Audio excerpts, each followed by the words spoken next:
ಹೋಟೆಲ್ನಲ್ಲಿ ಅಕ್ಕಿ ದೋಸೆ ತಿಂತೀವಿ ನಾವು, ಮಸಾಲೆ ದೋಸೆ ತಿಂತೀವಿ. ಆದರೆ ಮಸಾಲೆ ದೋಸೆ ಆಗಲಿ ಅಕ್ಕಿ ದೋಸೆ ಎಷ್ಟು ಚೆನ್ನಾಗಿ ಗರಿ ಗರಿಯಾಗಿ ಬಂದಿರ್ತವೆ. ಆದರೆ ಅದೇ ನಾವು ಮನೇಲಿ ಮಾಡ್ಲಿಕ್ಕೆ ಹೋದರೆ ನಮಗೆ ಗರಿ ಗರಿಯಾಗಿ ಬರಲ್ಲ. ನಾನು ಹೋಟೆಲ್ದಲ್ಲಿ ಯಾವ ಥರ ಮಾಡ್ತಾರೆ ಅಂಥೇಳಿ ಕೇಳಿಬಿಟ್ಟು ನಿಮಗೆ ಮಾಡಿ ತೋರಿಸ್ತಾ ಇದ್ದೀನಿ ಇವತ್ತು. ಅದೇನು ಸೀಕ್ರೆಟ್ ಪದಾರ್ಥ ಅಂಥೇಳಿ ವಿಡಿಯೋ ಫುಲ್ ನೋಡಿ. ವಿಡಿಯೋ ನೋಡೋಕ್ಕಿಂತ ಮುಂಚೆ ಇನ್ನೂ ಯಾರು ನಮ್ಮ ಚಾನಲ್ನ ಸಬ್ಸ್ಕ್ರೈಬ್ ಮಾಡ್ಕೊಂಡಿಲ್ಲ, ಪ್ಲೀಸ್ ಸಬ್ಸ್ಕ್ರೈಬ್ ಮಾಡ್ಕೊಳ್ಳಿ. ಆದಷ್ಟು ಜನರಿಗೆ ಶೇರ್ ಮಾಡಿ, ಕಮೆಂಟ್ ಮಾಡೋದನ್ನು ಮರೀಲಿಕ್ಕೆ ಹೋಗಬೇಡಿ ಸ್ನೇಹಿತರೆ. ತುಂಬ ಅಂದರೆ ತುಂಬ ಚೆನ್ನಾಗಿದೆ, ಟೇಸ್ಟ್ ಮಾತ್ರ ಸೂಪರ್ ಆಗಿರುತ್ತೆ. ಮಸಾಲೆ ದೋಸೆ ಯಾವ ಥರ ಮಾಡ್ತೀವಿ ನೋಡಿ ಅದೇ ಥರ ಇದೆ ಕೂಡ. ಅಕ್ಕಿ ದೋಸೆನೇ, ಮಸಾಲೆ ದೋಸೆ ಅಲ್ಲ. ಸಿಂಪಲ್ಲಾಗಿ ತುಂಬ ಚೆನ್ನಾಗಿರುತ್ತೆ. ಟ್ರೈ ಮಾಡ್ತೀರಿ ಅಂತ ಅಂದ್ಕೊಂಡಿದ್ದೀನಿ. ನೀವು ಟ್ರೈ ಮಾಡಿದ ಮೇಲೆ ನನಗೆ ಕಮೆಂಟ್ ಮಾಡಿ ತಿಳಿಸಿ. ವಿಡಿಯೋ ಇಷ್ಟ ಆದರೆ ಒಂದು ಲೈಕ್ ಮಾಡಿ, ಶೇರ್ ಮಾಡಿ, ಕಮೆಂಟ್ ಮಾಡೋದನ್ನು ಮರೀಲಿಕ್ಕೆ ಹೋಗಬೇಡಿ. ದೋಸೆ ಮಾಡಲಿಕ್ಕೆ ಅಕ್ಕಿನ ಹಾಕ್ತಾ ಇದ್ದೀನಿ, 1 ಕಪ್ಪು, ಹಾಗೆ 2 ನೋಡಿ 3 ಬೌಲು ಅಕ್ಕಿನ ಹಾಕಿದ್ದೀನಿ ನಾನಿಲ್ಲಿ. 3/4 ಬೌಲ್ನಷ್ಟು ಉದ್ದಿನ ಬೇಳೆ ಅಥವಾ ಉದ್ದಿನ ಕಾಳು ಹಾಕಿದ್ದೀನಿ. ಅರ್ಧ ಟೇಬಲ್ ಸ್ಪೂನಷ್ಟು ಮೆಂತ್ಯ ಕಾಳು ಹಾಕಿದ್ದೀನಿ ಸ್ನೇಹಿತರೆ. ನೋಡಿ, ಈಗ ಇದನ್ನೊಂದು ಸತಿ ಮಿಕ್ಸ್ ಮಾಡ್ಕೊಳ್ಳಿ. ಈ ಥರ ಎಲ್ಲವನ್ನು ಈಗ ಇದೇ ಮಿಕ್ಸ್ ಮಾಡ್ಕೊಂಡಿದ್ದೀನಿ ನೋಡಿ. ಇದಕ್ಕೆ ನೀರು ಹಾಕಿ ಇದನ್ನು ಕ್ಲೀನ್ ಮಾಡಿ ನಾವು ಒಂದು 4ರಿಂದ 5 ಸತಿ ತೊಳಿಬೇಕು. ನಾನಿಲ್ಲಿ ದೋಸೆ ಅಕ್ಕಿ ಅದು ತೊಗೊಂಡಿಲ್ಲ ಸ್ನೇಹಿತರೆ, ರೇಷನ್ ಅಕ್ಕಿನೇ ತೊಗೊಂಡಿದ್ದೇನೆ, ಬೇರೆ ಯಾವ ಅಕ್ಕಿನೂ ಅಲ್ಲ. ಇದನ್ನು ನೋಡಿ ಎಷ್ಟು ಕೊಳೆ ಇದೆ ಇದರಲ್ಲಿ. ಒಂದು 4ರಿಂದ 5 ಸತಿ ಇದನ್ನು ನೀಟಾಗಿ ತೊಳಿತೇನೆ ನಾನು. ನೋಡಿ, ಅಕ್ಕಿ ಎಲ್ಲ ತೊಳೆದ್ಮೇಲೆ ಮಿನಿಮಮ್ ಅಂದರೂ 5ರಿಂದ 6 ಗಂಟೆಗಳ ಕಾಲ ಇದು ಚೆನ್ನಾಗಿ ನೆನಿಬೇಕು. ಇದು ನೆನೆಯಲಿ ಮತ್ತೆ ತೋರಿಸ್ತೇನೆ ನೋಡಿ. ಅಕ್ಕಿ ನೆನೆದಿದೆ ಸ್ನೇಹಿತರೆ. ಇಲ್ಲಿ 1 ಬೌಲ್ನಷ್ಟು ಮೀಡಿಯಮ್ ಅವಲಕ್ಕಿನ ತೊಗೊಂಡಿದ್ದೇನೆ. ಇವನು ತೊಳೆದು ಒಂದು 10 ನಿಮಿಷ ನೆನೆ ಇಡ್ತೇನೆ ನೋಡಿ. ಇದೊಂದು 10 ನಿಮಿಷ ನೆನೆಯಲಿ ಸ್ವಲ್ಪ ನೀರು ಹಾಕಿ ಇಟ್ಟಿದ್ದೇನೆ ಸ್ನೇಹಿತರೆ. ನೋಡಿ ಸ್ನೇಹಿತರೆ, ಇಲ್ಲಿ ನಾನು ಬೆಳಗ್ಗೆಯಿಂದ ಅಕ್ಕಿ ನೆನೆ ಇಟ್ಟಿದ್ನೆಲ್ಲ ನೋಡಿ, ಎಲ್ಲ ನೆನೆದಿದ್ದಾವೆ. ಈಗ ಒಂದು 6ರಿಂದ 8 ಗಂಟೆಗಳ ಕಾಲ ನೆನೆದ ಮೇಲೆ ನೋಡಿ, ಇಲ್ಲಿ ಒಂದು ಮಿಕ್ಸಿ ಜಾರ್ ತೊಗೊಂಡಿದ್ದೇನೆ. ಅದಕ್ಕೆ ನೀರೆಲ್ಲ ಬಸಿದು ಅಕ್ಕಿನ ಹಾಕ್ತೇನೆ. ಎಲ್ಲ ಇದಕ್ಕೆ ಎಷ್ಟು ಬೇಕು ಕಟ್ ಹಾಕೋತೇನೆ ನೋಡಿ. ಇದಕ್ಕೆ ಸ್ವಲ್ಪ ನೀರು ಹಾಕಿ ದೋಸೆ ಹಿಟ್ಟು ಯಾವ ಥರ ರುಬ್ತೀನಿ ನೋಡಿ, ಆ ಥರ ಪೇಸ್ಟಾಗಿ, ಸಣ್ಣದ ಪೇಸ್ಟಾಗಿ ಮಾಡ್ಕೋತೇನೆ ನೋಡಿ. ಈ ಥರ ಪೇಸ್ಟ್ ಆಗಬೇಕಿದು. ಹಿಟ್ಟು ನೈಸ್ ಆದರೆ ಸಾಕು ಸ್ನೇಹಿತರೆ. ಇಲ್ಲೊಂದು ಅಗಲವಾಗಿರುವಂಥ ಪಾತ್ರೆ ತೊಗೊಂಡಿದ್ದೇನೆ, ಅದಕ್ಕೆ ರುಬ್ಬಿರೋಂಥ ಬ್ಯಾಟ್ರನ್ನೆಲ್ಲ ಹಾಕ್ತೇನೆ.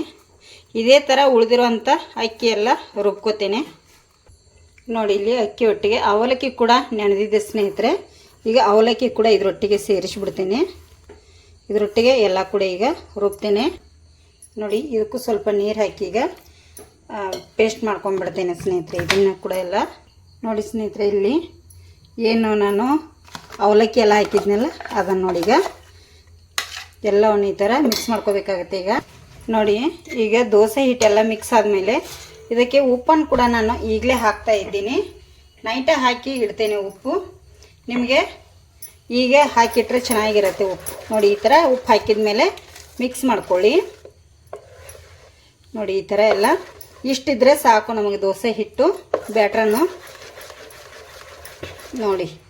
ಇದನ್ನೀಗ ಇದ್ರ ಮೇಲೆ ಒಂದು ಮುಚ್ಚಳ ಮುಚ್ಚಿ ಒಂದು ಓವರ್ ನೈಟ್ ಬಿಟ್ಟುಬಿಡ್ತೇನೆ. ಆಲೂಗಡ್ಡೆ ಪಲ್ಯ ಮಾಡಲಿಕ್ಕೆ ಒಂದು ಪಾತ್ರೆ ಇಟ್ಕೊಂಡಿದ್ದೀನಿ. ಅದಕ್ಕೆ ಒಂದು 2 ಟೇಬಲ್ ಸ್ಪೂನಷ್ಟು ಎಣ್ಣೆ ಕೂಡ ಹಾಕ್ತಾ ಇದ್ದೀನಿ ನೋಡಿ. ಎಣ್ಣೆ ಕಾದಿದೆ, ಅದಕ್ಕೆ 1 ಟೇಬಲ್ ಸ್ಪೂನಷ್ಟು ಉದ್ದಿನಬೇಳೆ ಹಾಕ್ತಾ ಇದ್ದೀನಿ. ಹಾಗೆ ಸ್ವಲ್ಪ ಕರಿಬೇವು ಕೂಡ ಹಾಕ್ತಾ ಇದ್ದೀನಿ ನೋಡಿ. ಕರಿಬೇವು ಎಷ್ಟು ಬೇಕೋ ಅಷ್ಟನ್ನು ನೀವು ಹಾಕ್ಕೊಳ್ಳಿ ನೋಡಿ. 1 ಟೇಬಲ್ ಸ್ಪೂನಷ್ಟು ಜೀರಿಗೆ ಹಾಕ್ತಾ ಇದ್ದೀನಿ ನೋಡಿ. ಈಗ ಇದು ಫ್ರೈ ಆಗಿದೆ. ನಾನಿಲ್ಲಿ 1.5 ಈರುಳ್ಳಿನ ಕಟ್ ಮಾಡಿ ಇಟ್ಕೊಂಡಿದ್ದೆ, ಅದನ್ನು ಕೂಡ ಸೇರಿಸ್ತಾ ಇದ್ದೀನಿ.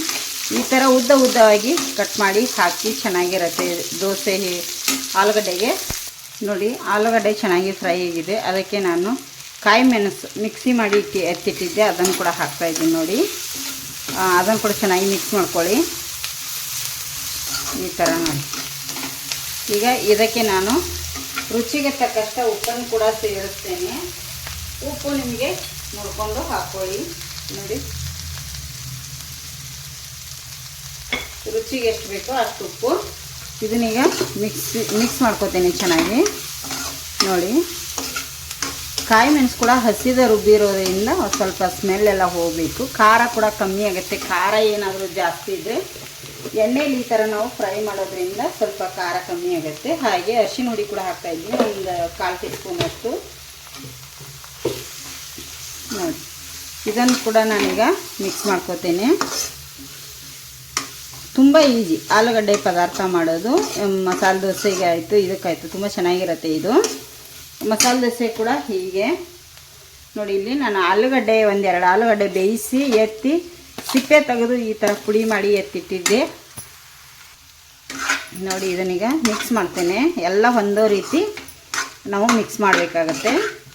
ನೋಡಿ, ಈ ಥರ ನೀರು ಹಾಕಬೇಡಿ. ನೀರು ಹಾಕಿದರೆ ಆಲೂಗಡ್ಡೆ ಪಲ್ಯ ಚೆನ್ನಾಗಿ ಬರೋದಿಲ್ಲ ನಮಗೆ, ನೀರು ಅನಿಸುತ್ತೆ. ಈ ಥರ ನೀವು ಎಲ್ಲಿಯಾದರೂ ಇದು ಆಲೂಗಡ್ಡೆ ಒಂದೊಂದು ದಪ್ಪ ಇದ್ದರೆ ಈ ಥರ ಸ್ಪೂನಿಂದ ಅಲ್ಲೇ ನೀವು ಮಾಡ್ಕೊಳ್ಳಿ. ಒಂಥರ ಮೆತ್ತಗಾಗಿ ಆಲೂಗಡ್ಡೆ ಪಲ್ಯ ಹೋಟೆಲಲ್ಲಿ ಯಾವ ಥರ ಕೊಡ್ತಾರೆ ನೋಡಿ, ನಮಗೆ ಅದೇ ಥರ ಬರುತ್ತೆ. ನೋಡಿ, ಲಾಸ್ಟಲ್ಲಿ ಇದಕ್ಕೆ ಕೊತ್ತಂಬರಿ ಸೊಪ್ಪು ಕೂಡ ಹಾಕ್ತಾಯಿದ್ದೀನಿ. ನೋಡಿ ಎಷ್ಟು ಚೆನ್ನಾಗಿ ಕಾಣ್ತಾ ಇದೆಯಲ್ಲ. ಈಗ ಚೆನ್ನಾಗಿ ಇರುವಂಥ ಮಸಾಲೆ ದೋಸೆಗೂ ಆಗುತ್ತೆ, ಎಲ್ಲದಕ್ಕೂ ಆಗುತ್ತೆ. ಆಲೂಗಡ್ಡೆ ಪಲ್ಯ ರೆಡಿಯಾಗಿದೆ. ಸಿಂಪಲ್ಲಾಗಿ ನೀವು ಒಮ್ಮೆ ಈ ಥರ ಮನೆಯಲ್ಲಿ ಟ್ರೈ ಮಾಡಿ ಸ್ನೇಹಿತರೆ. ಇದಕ್ಕೀಗ ದೋಸೆ ಹಾಕಿ ನಿಮಗೆ ತೋರಿಸ್ತೇನೆ. ನೋಡಿ, ದೋಸೆ ಹಿಟ್ಟೇನು ನಾನು ನಿನ್ನೆ ನೈಟ್ ಹಿಟ್ಟನ್ನು ರುಬ್ಬಿಟ್ಟಿದ್ನಲ್ಲ ಸ್ನೇಹಿತರೆ. ನೋಡಿ ಹಿಟ್ಟು ಯಾವ ಥರ ಉಬ್ಬಿದೆ ಅಂಥೇಳಿ. ನೋಡಿ ಹಿಟ್ಟು ಎಷ್ಟು ಚೆನ್ನಾಗಿ ಉಬ್ಬಿದೆಯಲ್ಲ. ಇದಕ್ಕೆ ಇನ್ನೊಂದು ಸೀಕ್ರೆಟ್ ಆಗಿರುವಂಥ ಪದಾರ್ಥನ ಹಾಕಬೇಕಾಗತ್ತೆ ನಾವೀಗ. ನೋಡಿ, ಹಿಟ್ಟು ಎಷ್ಟು ಚೆನ್ನಾಗಿ ಉಬ್ಬಿ ಬಂದಿದೆ. ಇದನ್ನೆಲ್ಲ ಈಗ ಚೆನ್ನಾಗಿ ನಾವು ಮಿಕ್ಸ್ ಮಾಡ್ಕೋಬೇಕು. ಮಿಕ್ಸ್ ಮಾಡಿದಾಗ ಎಲ್ಲ ಹಿಟ್ಟು ಮತ್ತೆ ಒಳಗೆ ಹೋಗುತ್ತೆ. ಅದು ಕರೆಕ್ಟಾಗಿ ಇದಾದಾಗ ನೋಡಿ, ಈಗ ಈ ಥರ ನೋಡಿ ಈ ಥರ ನಾವು ನೀಟಾಗಿ ಮಿಕ್ಸ್ ಮಾಡಬೇಕು. ಇದಕ್ಕೆ ಸೀಕ್ರೆಟ್ ಆಗಿರುವಂಥ ಪದಾರ್ಥ ಏನಂತ ಹೇಳ್ತೇನೆ ಬನ್ನಿ. ನೋಡಿ, ಇಲ್ಲಿ ಒಂದು ಚಿಕ್ಕ ಬೌಲ್ ತೊಗೊಂಡಿದ್ದೇನೆ. ಅದಕ್ಕೆ 1 ಟೇಬಲ್ ಸ್ಪೂನಷ್ಟು ಕಡಲೆ ಹಿಟ್ಟಿದು ಸ್ನೇಹಿತರೆ. ಕಡಲೆ ಹಿಟ್ಟಿಗೆ 1 ಚಿಟಿಕೆಯಷ್ಟು ಉಪ್ಪು ಹಾಕ್ತಾಯಿದ್ದೀನಿ. 1 ಟೇಬಲ್ ಸ್ಪೂನಷ್ಟು ಸಕ್ಕರೆ ಹಾಕ್ತಾಯಿದ್ದೀನಿ. ನೋಡಿ, 1 ಟೇಬಲ್ ಸ್ಪೂನಷ್ಟು ಅದಕ್ಕೆ ಅಕ್ಕಿ ಹಿಟ್ಟನ್ನು ಕೂಡ ಹಾಕ್ತಾಯಿದ್ದೀನಿ. ಇದನ್ನೀಗ ಚೆನ್ನಾಗಿ ನಾವು ಮಿಕ್ಸ್ ಮಾಡ್ಕೋಬೇಕಾಗತ್ತೆ ಎಲ್ಲವನ್ನು. ಈ ಥರ ನೋಡಿ, ಎಲ್ಲ ಈಗ ಉಪ್ಪು, ಸಕ್ಕರೆ, ಕಡಲೆ ಹಿಟ್ಟು, ಅಕ್ಕಿ ಹಿಟ್ಟು ಮಿಕ್ಸ್ ಆಗಿದೆ ಸ್ನೇಹಿತರೆ. ಈಗ ಇದಕ್ಕೆ ಸ್ವಲ್ಪ ನಾನು ನೀರನ್ನು ಸೇರಿಸ್ತಾ ಇದ್ದೀನಿ. ನೋಡಿ, ಈ ಥರ ನೀರು ಹಾಕಿ ಈಗ ಗಂಟಿಲ್ಲದ ಹಾಗೆ ನಾವು ಇದನ್ನು ಕಲಸ್ಕೋಬೇಕಾಗತ್ತೆ ಚೆನ್ನಾಗಿ. ಎಲ್ಲಿಯೂ ನಮಗೂ ಒಂದು ಗಂಟು ಉಳಿಬಾರ್ದು ಇದರೊಳಗಡೆ. ನೋಡಿ, ಈ ಥರ ಮಾಡ್ಕೊಳ್ಳಿ. ನೋಡಿ, ಈಗ ಇಲ್ಲಿ ನಾನು ಕಲಿಸಿ ಎತ್ತಿಟ್ಕೊಂಡಿದ್ದೇನೆ. ಈಗ ನೋಡಿ, ಇಲ್ಲಿ ಹಿಟ್ಟು ಏನು ರೆಡಿ ಮಾಡಿದಿಲ್ಲ ಅದಕ್ಕೆ ಇದನ್ನೆಲ್ಲವನ್ನು ಈಗ ಸೇರಿಸ್ತಾ ಹೋಗ್ತೇನೆ ಅಷ್ಟು. ನೋಡಿ, ಈಗ ಇದಕ್ಕೆ ಹಾಕಿದ ಮೇಲೆ ನೋಡಿ ಇಲ್ಲೆಲ್ಲ ಇರುತ್ತೆ. ಇದನ್ನೆಲ್ಲ ಚೆನ್ನಾಗಿ ನಾವು ಮಿಕ್ಸ್ ಮಾಡಬೇಕಾಗತ್ತೆ ಇದರೊಟ್ಟಿಗೆ ಹೊಂದ್ಕೊಳ್ಳೋ ರೀತಿ. ನೋಡಿ, ಬನ್ನಿ ಈಗ ದೋಸೆ ಹಾಕಿ ನಿಮಗೆ ತೋರಿಸ್ತೇನೆ ಯಾವ ಥರ ಬರುತ್ತೆ ಅಂಥೇಳಿ. ಈ ಥರ ಸೀಕ್ರೆಟ್ ಪದಾರ್ಥ ಹಾಕೋದ್ರಿಂದ ತುಂಬ ಚೆನ್ನಾಗಿರುತ್ತೆ ದೋಸೆ. ಗರಿ ಗರಿಯಾಗಿ ಬರ್ತವೆ. ದೋಸೆ ಹಿಟ್ಟು ಹಾಕಿ ತೋರಿಸ್ತೇನೆ.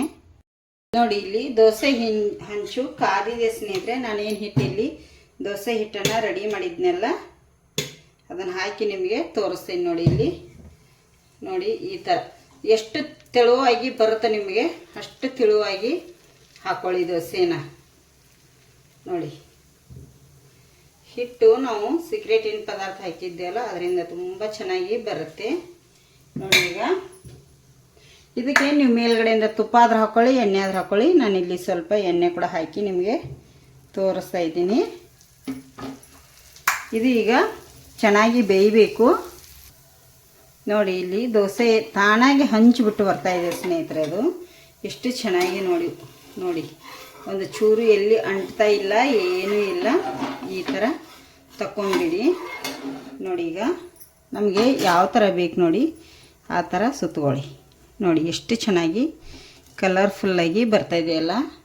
ನೋಡಿ, ದೋಸೆ ಕಲರ್ ನೋಡಿ ಸ್ನೇಹಿತರೆ ಎಷ್ಟು ಚೆನ್ನಾಗಿ ಬಂದಿದೆಯಲ್ಲ.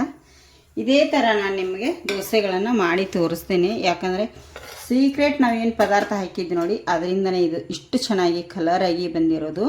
ನಿಮಗೂ ಕೂಡ ಕಾಣ್ತಿದೆ ಅಂತ ಅನ್ಕೋತಾ ಇದ್ದೀನಿ. ಇಷ್ಟ ಆದರೆ ಒಂದು ಲೈಕ್ ಮಾಡಿ, ಶೇರ್ ಮಾಡಿ, ಕಮೆಂಟ್ ಕೂಡ ಮಾಡಿ. ನೋಡಿ ಸ್ನೇಹಿತರೆ, ದೋಸೆ ನೋಡಿ ಎಷ್ಟು ಚೆನ್ನಾಗಿ ಬಂದಿದಾವಂದರೆ ನಿಮ್ಗೆ ಕಾಣ್ತಿರ್ಬೋದು ಎಷ್ಟು ಗರಿ ಗರಿಯಾಗಿ ಕಲರ್ಫುಲ್ಲಾಗಿ ಬಂದಿದ್ದಾವೆ. ಈ ಥರ ನೀವು ಮಸಾಲೆ ದೋಸೆ ಮತ್ತು ಪದಾರ್ಥನ ಮಾಡ್ಕೊಂಡು ತಿನ್ನಿ. ತುಂಬ ಅಂದರೆ ತುಂಬ ಚೆನ್ನಾಗಿರುತ್ತೆ. ನೀವು ಮನೆಯಲ್ಲಿ ಟ್ರೈ ಮಾಡಿ, ಹೇಗೆ ಬಂದಿದೆ ಅಂಥೇಳಿ ಕಮೆಂಟ್ ಮಾಡಿ. ಹೊಸದಾಗಿ ನಮ್ಮ ಚಾನಲ್ನ ಯಾರು ನೋಡ್ತಾ ಇದ್ದೀರಲ್ಲ ಸಬ್ಸ್ಕ್ರೈಬ್ ಮಾಡ್ಕೊಂಡು ನೋಡಿ. ಕಲರ್ಫುಲ್ಲಾಗಿ ತುಂಬಾ ಇಷ್ಟ ಆಗುತ್ತೆ ಅಂತ ಅಂದ್ಕೊಂಡಿದ್ದೀನಿ. ಈ ಥರ ದೋಸೆ ನಿಮಗೆ ಮಾಡೋದಕ್ಕೆ ಬಂದರೆ ಮಾಡಿ ಸ್ನೇಹಿತರೆ.